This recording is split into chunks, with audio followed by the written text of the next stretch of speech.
네, 여러분 안녕하세요. 반갑습니다. 우리 주변 사회를 분석하자 사회의 어쩌다 쌤이고요. 어김없이 선생님이 또 2단원을 들고서 여러분들 만나 뵙게 되었습니다.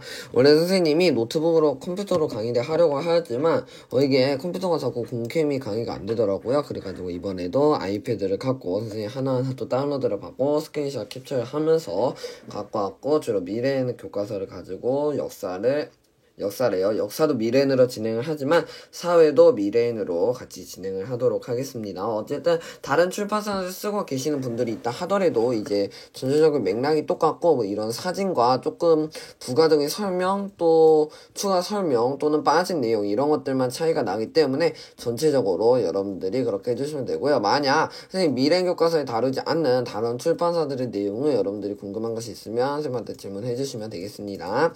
자, 그러면은요 우리 이번 시간 힘차게 또 나가보도록 하자고요. 자, 우리가 지난 시간에는요 우리 입법부, 행정부, 사법부 이 3권에서 입법부에 관해서 집중적으로 살펴보았습니다.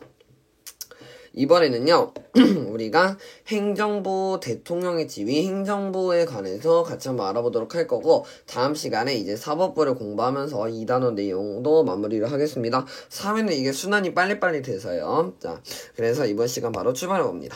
자, 우선 대통령의 지위와 권한이에요. 대통령의 지위는 흔히 세 가지로 나뉘는데요. 우선 대통령의 선출부터 임기 과정, 그리고 이제 지휘하는 이런 순서대로 보겠습니다.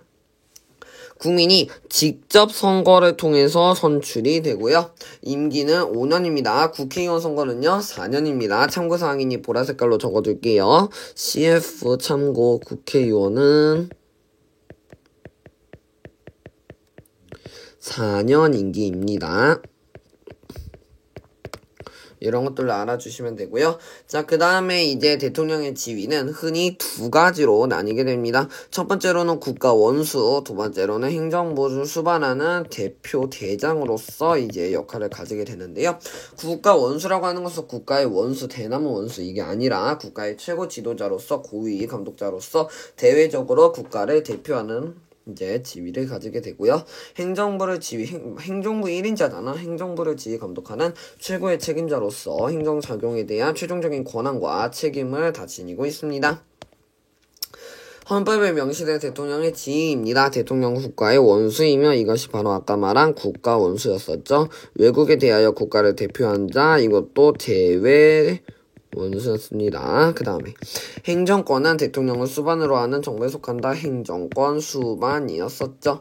우리나라 대통령의 지위는 헌법에 명확히 명시가 되어 있는데요. 제66조 1항은 국가를 대표하는 국가 원수, 4항은 행정부 수반으로서의 지위를 나타내고 있다고 합니다.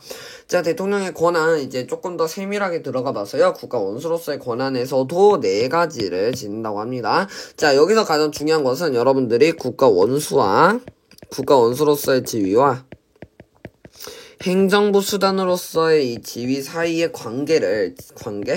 그냥 이런 것들이 나왔을 때 여러분들이 이거를 행정부 수단이라고 하면 틀린다는 것이죠. 여러분들이 각각을 이제 잘 알고 있어야 된다는 거겠고요. 선생님이랑 꼼꼼하게 분석하고 나면 이번 시간에 여러분들 다 암기하실 수 있습니다. 자, 우선 국가의 대표로서 가지는 권한인데요. 외국과 조약을 체결하는 이거 뭐라고 했습니까? 외교조약. 자, 국가의 긴급 명령 및 계엄을 선포하는 것이 있었죠. 위급한 국가 상황에서 긴급 명령이나 계엄을 선포합니다. 그 다음에 조정입니다. 국정을 조정하고 국가의 중요 정책 결정을 위해 국민투표를 실시하죠. 최종 결정은 이제 입법부가 하는 것이고, 헌법기관 구성입니다. 헌법재판소장, 대법원장, 대법관 등 헌법기관의 구성원을 임명합니다. 대통령의 권한입니다. 이런 걸 회의도 참석하기도 하고, 공포하기도 하고, 또 대법원장을 이제 임명하기도 하고, 그 다음에 대책을 심의하기도 하죠. 이렇게 잘 나와있고, 그 다음에 이제 행정부 수단으로서의 권한 알아봅니다. 행정부 지휘 감독이 가장 중요한 거겠죠. 국무회의 의장으로 국가의 중요한 정책을 심의하고요. 최종적으로 결정하는 역할을 가지게 되고요. 그 다음은 국군 통수입니다. 국군의 최고 사령관으로 헌법과 법률에 의거하여 통수를 하죠. 세 번째로 공무원을 임명하는 겁니다. 무슨 국무총리들, 행정각부, 뭐 이런 교육부, 뭐 기획재정부, 환경부, 뭐 통일부 이런 것들 이제 임명하고 해임하는 것이죠. 해임이라는 것은 이제 그 박탈하는 것을 의미합니다. 서로 반대되는 의미고요. 자, 대통령령을 제정하는 것입니다. 뭐 나폴레옹 법전 이런 뜻이 법률에서 위임받은 사항과 법률 집행을 위해 필요한 경우 대통령이 명령을 제정하여 공포한다. 국회 권력을 견제하기도 합니다. 이거는 상권 분립의 원리에 따라서 적용되는 거죠. 법률안 거부권을 행사하여 이제 국회가 법을 이렇게 이거 해주세요 했을 때 안 돼 하고서는 이렇게 견제하는 것을 의미하는 것이겠죠. 그 다음으로 넘어가 보겠습니다. 그 다음에 이제 행정부의 조직과 기능입니다. 어제 교과서에 주로 현관편을 그어가지고 PPT에는 안 긋고 있지만 PPT에는 정말 내용이 잘 정리가 되어 있으니 여러분들은 현관펜 마구마구 그어주시기 바랍니다. 현관펜 아끼지 마세요. 왜냐하면 현관펜 싸잖아. 현관펜 많이 살 수 있잖아. 그러니까 우리 밑줄도 그으면서 정리도 제대로 하면서 같이 이렇게 공부를 해 가시면 선생님은 정말 좋을 것 같습니다. 그러면 저희 계속해서 공부 이어갑니다. 자, 행정부라고 하는 것의 이 행정이라는 의미는 법률을 집행하고 공익을 적극적으로 실현하는 국가의 작용입니다. 행정권 강화는요, 현대 국가에서 행정부가 하는 일이 정말 광범위해지고 전문화되고 있으면서 그 역할이 점점 더 중요시되고 있으면서 커지기도 하죠. 행정부는 이 앞서 말했던 행정을 담당하는 국가기관이라는 뜻입니다. 법률에 따라서 사회 질서 유지도 하고요, 경제 발전도 하고요, 복지국가 실현을 위해 정책을 세우고 그 정책을 실제로 실행해야겠죠. 일상생활 속 행정작용과 관련 행정부서 한번 읽어보세요. 자, 그러면 저희 이제부터 교과서 내용 밑줄 그으면서요, 같이 내용을 파악해 보도록 하겠습니다. 노란색으로만 다 밑줄 그을 거고요. 우리가 대통령이라고 하는 것부터 살펴보았습니다. 우리가 대통령이라고 하는 것은 국가를 대표하는 국가 원수이다 라는 것을 배웠고요. 행정부 수단으로서의 지위를 갖는다고도 하였습니다. 이 두 가지를 지닌다 라는 거가 오늘의 포인트 1이 되겠고요. 자, 그 다음에 대통령은 국민의 직접 선거로 선출이 되고 임기는 5년이며 중임할 수 없다고 명시되어 있다. 계속 중임한다는 것은 연속해서 중간에 또 연임이 되었다. 여기다가 연임이라고도 써놓을게요. 연임, 연속해서 임해진다 라는 거랑도 똑같은 말입니다. 자, 그래서 이것이 바로 포인트 2다 라는 것이었습니다. 행정부 수단으로서의 국가 원수로서의 대통령 먼저 하자. PPT에는 이렇게 나왔으면서 왜 여기는 이러냐.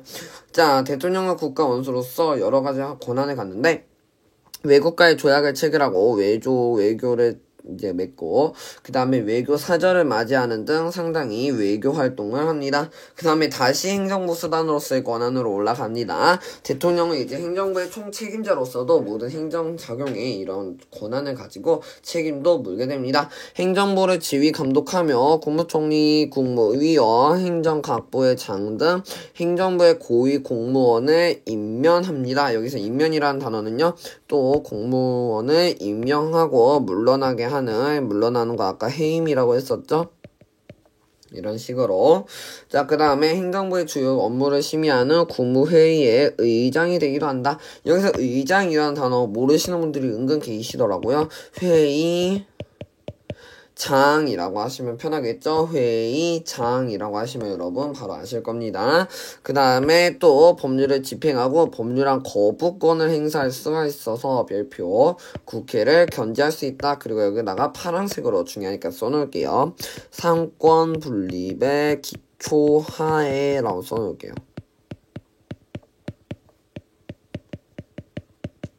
선생님이 필기하는 거 무시하면 안 돼. 자, 여러분들 봐라 적으셔야 돼요. 그 다음에 이제 다시 국가 원수로 넘어갑니다. 여기는 국가 원수예요. 다시 써놓아 줄게. 국가 원수. 자, 국회의 동의를 얻어 대법원장, 헌법재판소장, 감사원장 이런 장장 3장을 임명하여 헌법기관을 구성할 수 있습니다.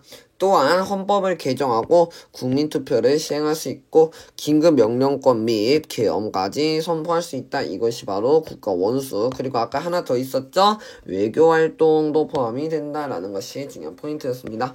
계엄이라고 하는 거 우리가 예전에 역사에서 배웠었죠? 이런 거는 한번 읽어보세요. 여기는 굳이 알 필요 없고 행정의 의미 가보도록 하겠습니다. 우리가 행정이라는 단어를 딱 보면은요, 법률을 집행하는 활동을 말하고 이런 것을 담당하는 기관이 행정부다라고 하였습니다. 그래서 이런 국가 자금도 포함이 되고요. 뭐 도로건설, 국민주택건설 이런 것들 뭐야? 국민의 편의와 안전을 위한 일을 한다라는 거, 행정부에서는. 국민의 일거리가 안정되도록도 하고 이런 육아 서비스를 비롯한 국민건강보장 등 복지와 관련된 다양한 일을 담당하기로 합니다. 오늘날 현대 국가에서는 행정부가 하는 일이 아까 굉장히 강범해지고 더 커졌다고 했어요. 그 다음에 뭐 이런 뜻이 있다. 그 다음에 이런 조직도도 그냥 알아주시면 되는데요. 여기서 굉장히 중요한 것이 있습니다. 바로 감사원이 여기서 빠져가지고 행정부 안에 이 행정부라는 틀 안에서 같이 존재하긴 하지만 이제 경제적으로서나 정책적으로서는 독립적인 영향을 가진다라고 하는 것이 굉장히 포인트가 되겠습니다. 우리나라 행정부는 대통령, 국무총리, 행정각부, 감사원 등으로 구성되어 있는데 대통령은 당연히 최고 책임자로서 최종적인 권한과 책임을 지니고 있겠고 국무총리는 그 대통령을 도와서 2인자라고 하시면 되겠습니다. 국무총리 2인자, 대통령 1인자, 그 다음에 여기는 병사들이라고 기억해 주도록 할게요. 그 중에서 여러분들이 지금 하고 있는 것에 이거는 교육부겠죠? 요렇게. 그 다음에 국무회의 가보도록 하겠습니다. 다시 현관편으로 넘어와서 국무회의는 대통령, 국무총리, 국무위원으로 구성되는 행정부의 최고심의 기관에 조문의 중요 정책을 논의합니다. 그 다음에 아까 행정각부 다 읽어줄까? 자, 시작합니다. 기획재정부, 교육부, 과학기술정보통신부, 외교부, 통일부, 법무부, 국방부, 행정안전부, 문화체육관광부, 농림축산식품부, 산업통상자원부, 보건복지부, 환경부, 고용노동부, 여성가족부, 교통부, 해양수산부, 중소벤처기업부라고 하였습니다. 선생님 지금 배속한 거 아니고요. 진짜 읽은 겁니다. 래퍼죠. 자, 행정각부. 방금 선생님이 말씀드린 이런 행정각부는 구체적인 행정사무를 처리하기도 하며 각부의 장 같은 경우에는요, 자신이 맡은 부서의 업무를 지휘합니다. 행정각부의 장은요, 대통령이 임명을 직접 하며 국무위원으로 국무회의에 참석하여 국정에 관한 의견을 제시할 권위가 있습니다. 그 다음에 아까 말씀드렸던 감사원은 대통령 직속 기관이긴 하나 독립적인 지위를 가지는데 국가의 모든 수입과 지출을 검사하며 행정기관과 공무원이 직무를 제대로 처리하는지 확인한다라고 하였습니다. 그 다음에 네, 여기까지입니다. 자, 오늘 굉장히 내용 빠르게 살펴보았는데요. 오늘은 선생님 잔소리가 한 10% 정도, 20% 정도 들어있었던 것 같아요. 선생님이 아무래도 이제 조금 그러다 보니까 여러분들께 조금 잔소리를 좀 많이 하기도 하였지만, 여러분 이거 정말 중요한 내용이니 여러분이 이번 시간에 배운 내용은 정말 꼭 한번 공부를 해주셨으면 너무나도 좋겠고요. 선생님이랑은 이제 다음 시간에 이제 사법부를 함으로써 사회 2단원을 마무리하고 진짜로 역사 2 1단원으로 인사드리도록 하겠습니다. 어떤 분들 역사 굉장히 좋아하시더라고요. 선생님한테 막 개인 메시지로 역사를 빨리 보고 싶다고 하는데 선생님이 역사도 이제 빨리빨리 사회 2단원을 마치고 빨리 역사도 이제 진행해 보도록 하겠습니다. 여러분 오늘은 여기까지만 하겠고요. 여러분 오늘도 너무너무 수고 많으셨습니다. 감사합니다.